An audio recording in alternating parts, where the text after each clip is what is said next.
Hello दोस्तों, नमस्कार। एक बार फिर से आप सभी का आपके ही अपने YouTube चैनल पर बहुत बहुत स्वागत है।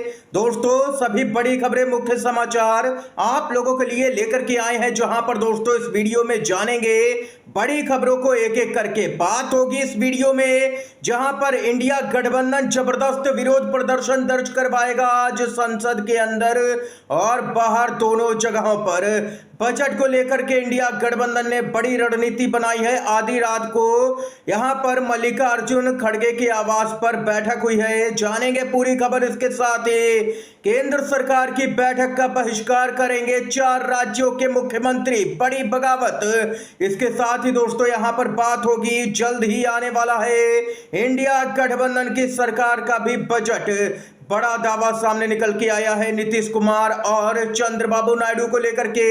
दोस्तों एक एक करके हर अपडेट आप तक पहुंचाएंगे। खबरों की तरफ बढ़ने से पहले अगर आप लोग हमारे YouTube चैनल पर नए हैं तो चैनल को अभी सब्सक्राइब कीजिएगा दोस्तों। और अगर आप लोगों को आगे ये वीडियो पसंद आए तो एक प्यार भरा लाइक वीडियो को जरूर ही कीजिएगा और कमेंट बॉक्स में जय हिंद जय भारत जरूर ही कमेंट कीजिएगा दोस्तों। पहली बड़ी खबर बताते चलें। पहली बड़ी खबर दोस्तों आ रही है, बजट के खिलाफ में लामबंद हो चुका है इंडिया गठबंधन। आज सदन में जोरदार हंगामा। जी हां दोस्तों, वित्त मंत्री निर्मला सीतारमण ने जब से बजट पेश किया है, विपक्ष की तरफ से लगातार विरोध प्रदर्शन किया जा रहा है। विपक्ष तो विपक्ष है, यहां पर भाजपा के समर्थक ही इस बजट का विरोध कर रहे हैं, बजट को पूरी तरह से निराशाजनक बता रहे हैं। अब इसी कड़ी में इंडिया गठबंधन ने एक अहम बैठक की है आधी रात को। उस बैठक में फैसला हुआ है कि सदन में इस बजट के खिलाफ में विरोध प्रदर्शन किया जाएगा। कांग्रेस के सांसद केसी वेणुगोपाल ने कहा है कि इस वर्ष के केंद्रीय बजट के द्वारा बजट की अवधारणा को पहले ही नष्ट कर दिया गया है। उन्होंने अधिकांश राज्यों के साथ में पूरी तरह से भेदभाव किया है, इसलिए इंडिया गठबंधन की बैठक इसका विरोध कैसे किया जाए इस पर हुई थी। और यहां पर इसी कड़ी में फैसला लिया गया है कि जबरदस्त तरीके से विरोध यहां पर दर्ज करवाया जाएगा, बजट के खिलाफ में प्रदर्शन किया जाएगा संसद में।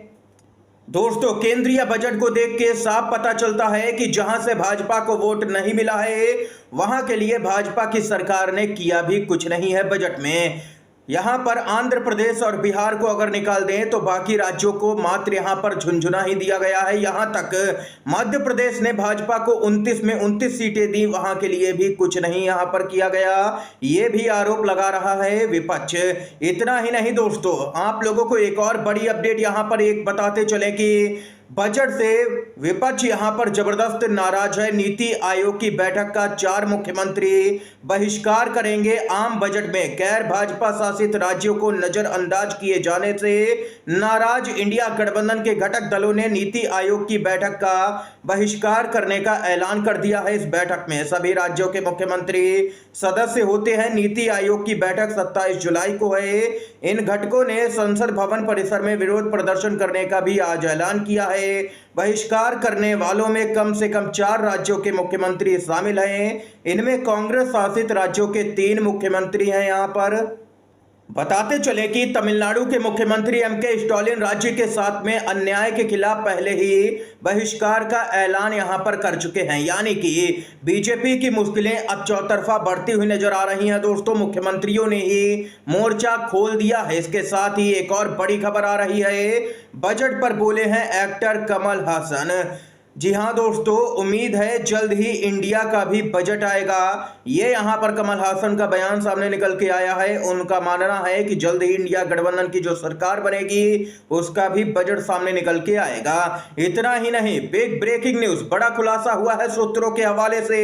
बिहार और आंध्र प्रदेश को विशेष पैकेज मिलने के पीछे की कहानी अब खुलने लगी है। जी हां दोस्तों, साहब चाहते थे कि ये दोनों इस बार शांत रहें और जिन राज्यों यानी कि हरियाणा, झारखंड, महाराष्ट्र और जम्मू कश्मीर में चुनाव होने वाले हैं वहां पर बजट में विशेष कृपा करनी है ताकि चुनाव निकल सके। अगर चुनाव नहीं निकला तो सरकार चलाना भी मुश्किल हो जाएगा। लेकिन नीतीश कुमार और चंद्रबाबू नायडू ने साहब को यहां पर 2 टूक कह दिया कि देना होगा विशेष पैकेज तो इस बार से ही देना होगा। और यहां पर मजबूर कर दिया दोनों ही नेताओं ने। सूत्र तो यहां तक बताते हैं कि चंद्रबाबू नायडू ने तो दबाव बनाने की नीयत से चाल चलते हुए समर्थन वापसी की चिट्ठी भी टाइप करवा ली थी, फिर उसे जानबूझ करके किसी ऐसे व्यक्ति को यहां पर लीक कर दिया जिसने तत्काल साहब को अलर्ट भी कर दिया। और यहां पर देख सकते हैं कि अपनी सरकार बचाने के लिए भाजपा को वित्तीय मदद देनी पड़ी है बिहार और आंध्र प्रदेश को। दोस्तों, वित्तीय मदद तो दे दी है, लेकिन जमीन पर काम क्या दिखेगा, सबसे महत्वपूर्ण तो वही है। इसके साथ ही आप लोगों को यहां पर बताते चले, सांसद संजय राउत का बयान। बोले, पहली बार देखा है कि बजट को कुर्सी बचाने के लिए बनाया गया है, देश की जनता की भलाई के लिए नहीं। ये यहां पर जोरदार हमला संजय राउत ने भी किया है। कांग्रेस के नेता श्रीनिवास बीवी बोले, कुर्सी बचाओ बजट में बिहार और आंध्र प्रदेश के हिस्से में आए हैं खोखले वादों के झुंझुने। ये यहां पर कांग्रेस भी भड़की है। इतना ही नहीं दोस्तों, नीट मामले को लेकर के सुप्रीम कोर्ट से अपडेट आई है। कई तरह के सवाल अब खड़े हो चुके हैं। नीट की परीक्षा रद्द नहीं होगी, सुप्रीम कोर्ट ने यह फैसला दिया है। सुप्रीम कोर्ट ने अपने फैसले में कहा है कि कोर्ट को इस बात का एहसास था कि परीक्षा रद्द करने के गंभीर परिणाम होंगे। करीब 24 लाख बच्चों के भविष्य का सवाल था। इससे मेडिकल कॉलेज के एडमिशन प्रक्रिया में विलंब होता है, इसका असर मेडिकल एजुकेशन पर पड़ता है, इसका असर भविष्य में डॉक्टरों की संख्या पर भी पड़ता है, इसका असर खासकर हाशिए पर खड़े समाज के कैंडिडेट्स पर पड़ता। यही बात सॉलिसिटर जनरल ने सुनवाई के दौरान अपनी दलील में भी कही थी। ये यहां पर खबर आई है दोस्तों। पहले यहां पर सुनवाई के दौरान सीजीआई ने कई बार टिप्पणी की और यह भी कहा कि पेपर लीक तो हुआ है, लेकिन किस स्तर पर हुआ है यह पता करने वाली बात होगी। केंद्र सरकार ने भी पहले माना कि पेपर गड़बड़ी हुई है, यहां पर पेपर लीक हुआ है, लेकिन अचानक से पता नहीं क्या होता है, संसद के अंदर बयान दिया जाता है कि पेपर लीक नहीं हुआ है और उसके बाद में सुप्रीम कोर्ट का यह आदेश आ जाता है कि परीक्षा रद्द नहीं की जाएगी। अब यहां पर कई तरह के दोस्तों सवाल भी खड़े हो रहे हैं। आप लोगों की क्या कुछ राय है खबर को लेकर के, सुप्रीम कोर्ट के आदेश पर बताइएगा कमेंट बॉक्स में। इसके साथ ही एक और अपडेट आ रही है। जी हां दोस्तों, पत्रकार प्रदीप भंडारी को भारतीय जनता पार्टी ने राष्ट्रीय प्रवक्ता बनाया है। अभी तक यहां पर आधिकारिक तौर पर बीजेपी के लिए बैटिंग नहीं कर पा रहे थे प्रदीप भंडारी पत्रकार रहते हुए, लेकिन अब बीजेपी ने उनको मौका दे दिया है कि वे यहां पर खुले तौर पर बीजेपी का पक्ष रखें। अभी तक पत्रकार का चोला ओढ़ करके ये यहां पर बीजेपी का समर्थन कर रहे थे। इस समय की दोस्तों देख सकते हैं ये अपडेट आई है।